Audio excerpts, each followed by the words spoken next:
Okay, we are back in Photoshop, and I'm just going to, for now, play around with the blend modes. I want to see which one actually will end up looking the best. It really is important to just experiment, see what you can get out of Photoshop. Now, for the most part, if you know your mathematics, I mean, I'm pretty sure you could just kind of gauge exactly which blend mode will be most useful for you. But for the most part, I'm just kind of always experimenting.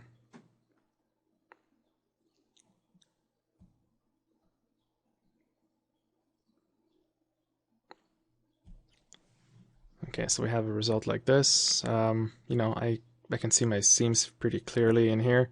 I could, instead of Photoshop, I could always just paint over these myself to kind of clarify on some of those details.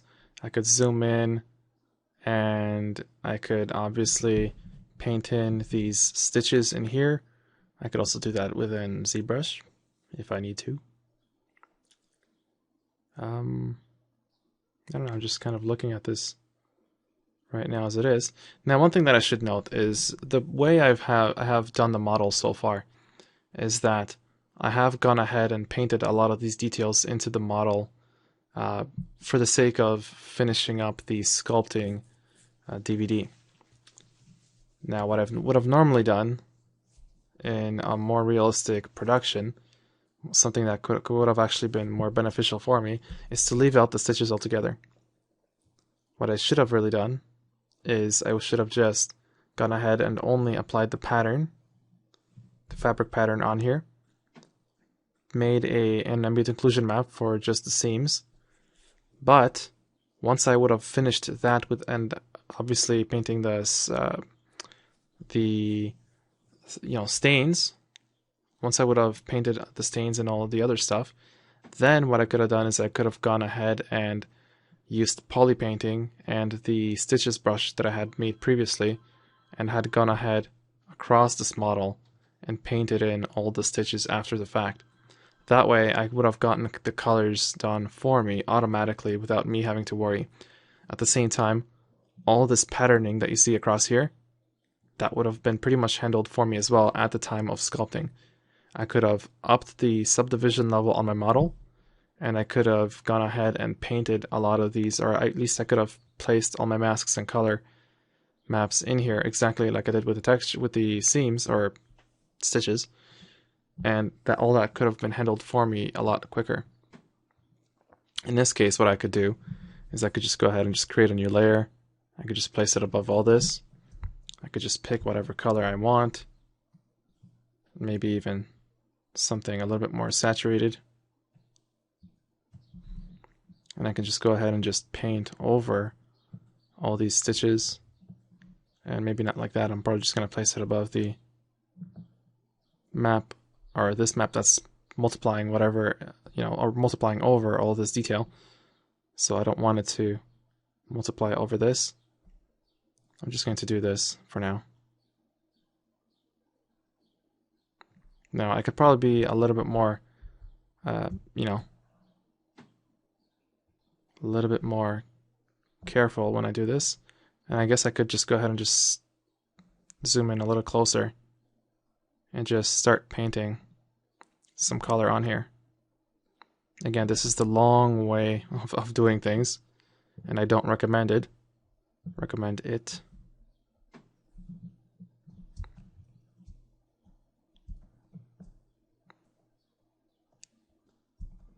Because really there is a lot of stitching going on around this model.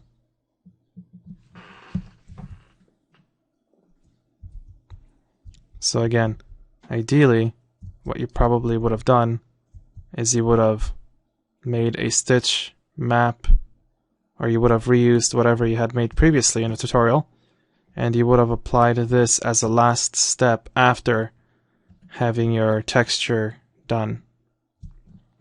So this is definitely not the best way to go.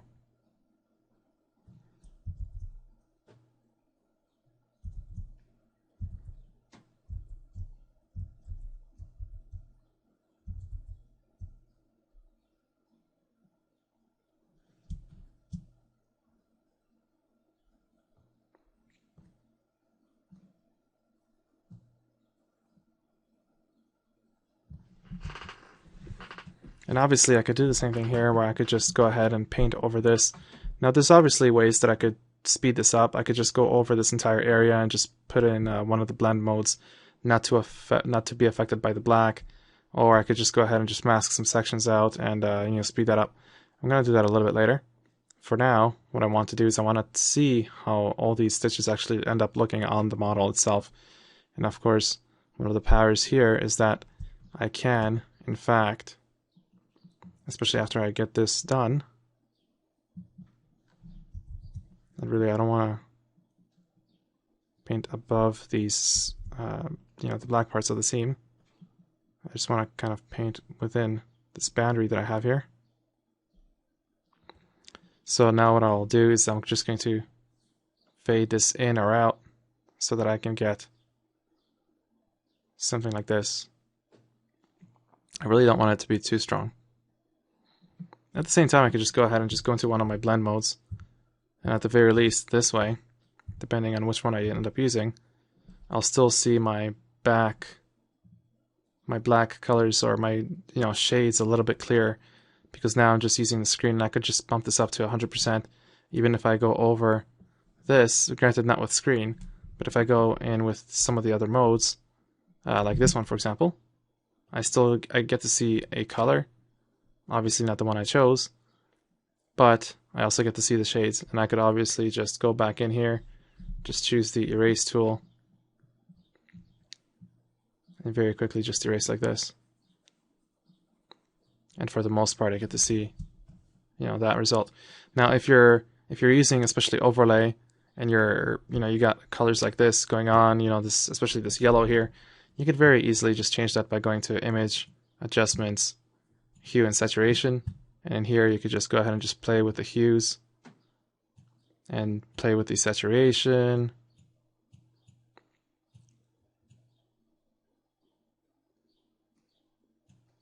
And lightness of your color here. Now it is going to change your colors quite a bit, because now if I go over to normal, you'll notice that the color that I have is almost gray. So I'm just going to go back into overlay, and now I could increase or decrease the amount of intensity that we have here. I'm just going to save this for a second. Going to save it over shirt color 02 or 01. Press OK. And I'm going to go back into ZBrush, and I'm going to reload or load in the texture here. So let's load it back in, shirt 01.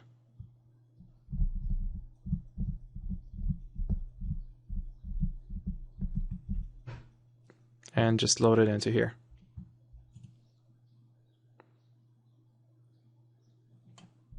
So now I have the texture applied into my model, and as you can see, the stitching now in fact has some coloring going on in it.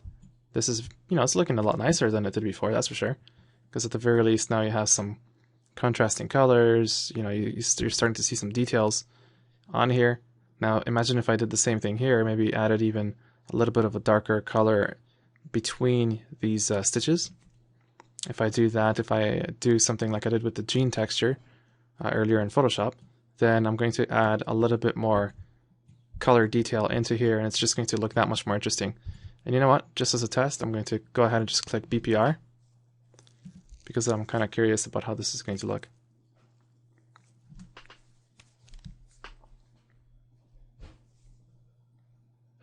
Now there is also a downside to working like this, because right now I am working in Photoshop, I'm saving and I'm reloading, or instead of reloading, I'm loading in a new texture, and then I'm testing it out inside of ZBrush. Now the reason why this is downside per se is because I can load in, I can't really reload a texture. As you can see, there's no, I guess there is a remove texture. Okay, so anyways, never mind. I can't in fact remove any of the other textures.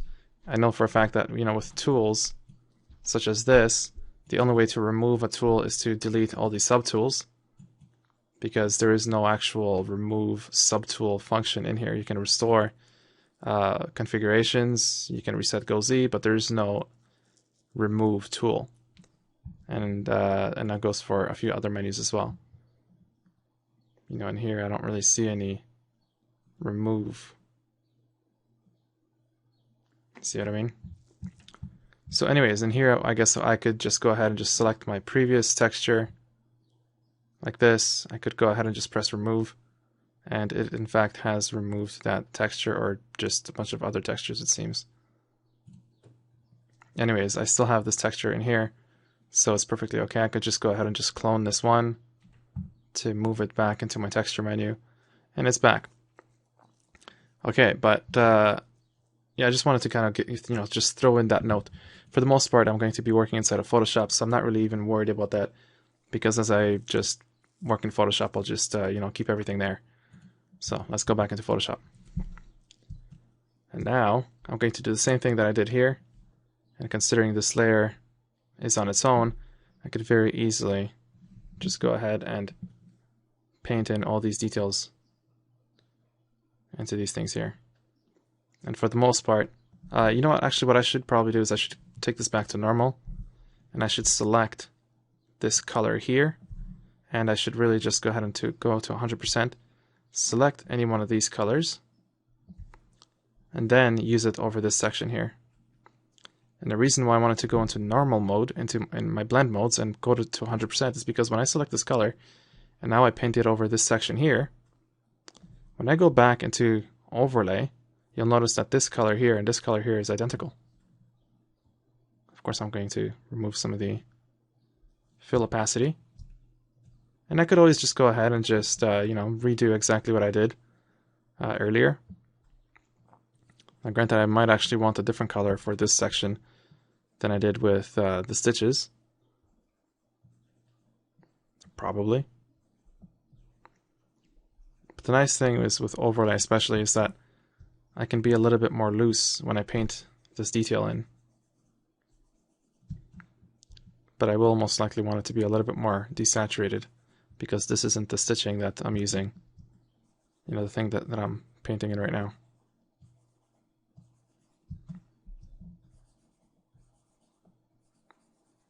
So again, I am being pretty loose with my details, or with my painting. And I'm really starting to lose a lot of that towards the section of the model here. So I have something like that, and you know what, I'm just going to go ahead and just zoom out slightly. I'm going to now go into my lasso tool. I'm just going to very quickly go over all of this here, and I guess the easier way for me to do this would be most likely to have selected the polygonal lasso instead of the one that I have actually selected. And I'm going to go over into Edit Image, Adjustments, Hue Saturation. I'm just going to adjust only this portion that's inside here. So I'm going to desaturate some of that, maybe make it a little darker, maybe even change the color slightly.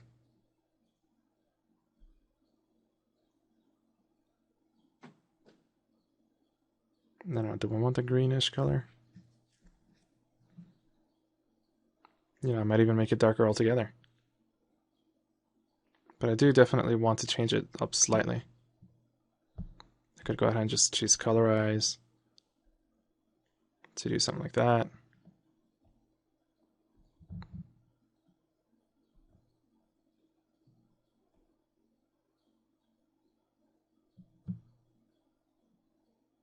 And again, just keep playing until you get something that you like.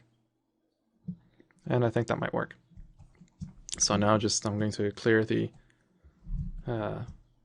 colors here. So I get something like that. I still have to work on the back section, but for the back section, I'm just going to go ahead and just go back into normal mode for my blend mode. I'm going to turn the fill opacity back to 100, and I'm just going to sample one of these colors here, and I'm just going to go over that section back there. But for now, I'm just mostly concerned about how it is that I'm going to be texturing, the front portion right now. Now let's make a new layer, and this layer will be the stain layer. And for this one, I'm going to go ahead and just choose, any one of these. It really doesn't matter, because I'll be blurring stuff in and out and, just playing around. I'm just going to choose this texture here, or this brush. Choose something a little bigger. I'm just going to start painting some streaks, and I really should be probably changing my colors. So I have something like this, and I really don't want anything, you know, too clean just yet. I might want some much bigger strokes across, maybe something really subtle. And I will most likely make a few layers like this. So let's go ahead and just change the blend mode to something else. And once again, I will be changing the intensity of this blend mode as well. So something like this is actually not too bad. Overlay. I'm just going to be fading it in ever so slightly until it kind of looks like there's some stains on here. I'm going to make another layer again. And I'm just going to make some other marks. I probably should be working with a bigger brush stroke first and then with a smaller one. So right along here, right along the pits, I'm going to add some stains, streaks, whatever it may be. Maybe even right along the seams, you know, as if this shirt really has been washed in some time. Maybe even along the collar here. You know, maybe this character sweats a lot, I don't know. Now, one thing that I should note while I'm texturing this right now is that when I was subdividing this model, what I didn't do is I didn't hit subdivide UVs. So all these UVs are linear, and you can especially see that in turn, like in here when it's stitching. This is linear, that's linear, that's linear, so is this, so is that, so is that. So if you're going to be, you know, texturing inside of ZBrush, for the most part, you really don't care about, you know, you're subdividing your UVs if that's where you're going to be previewing your model.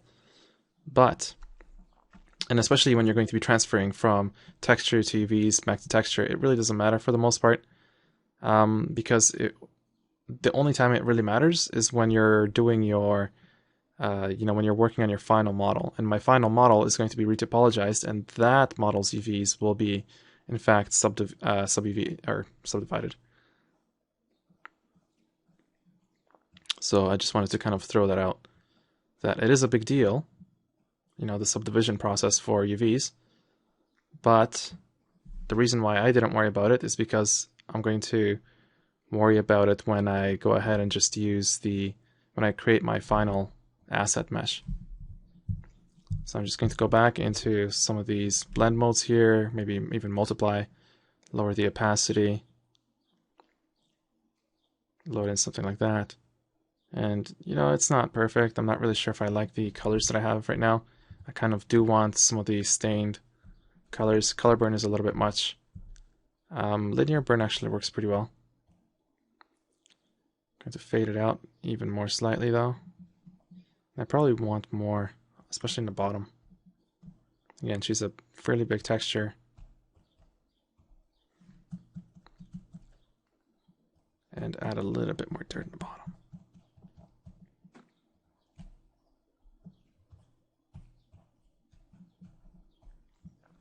So let's see how this looks, or at least in 2 seconds.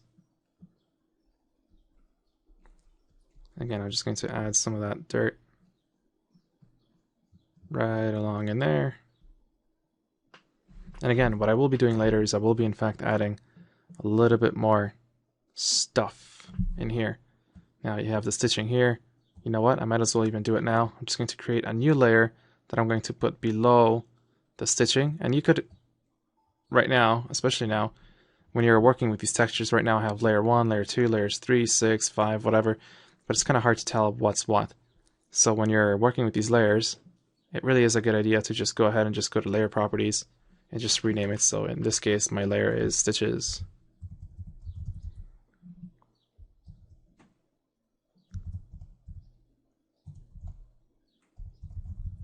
And highlights. So when I hide this, you'll notice that the highlights and stitches are in fact hidden. This will be my, what did I say I was going to have? Oh yeah, right. The darkening parts for the stitches, the darker parts, so occlusion, I guess. Stitch occlusion, so.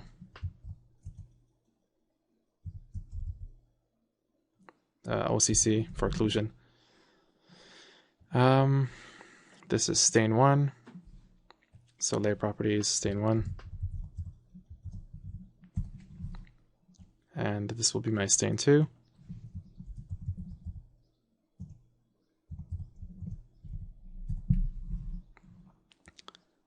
This is my fabric pattern.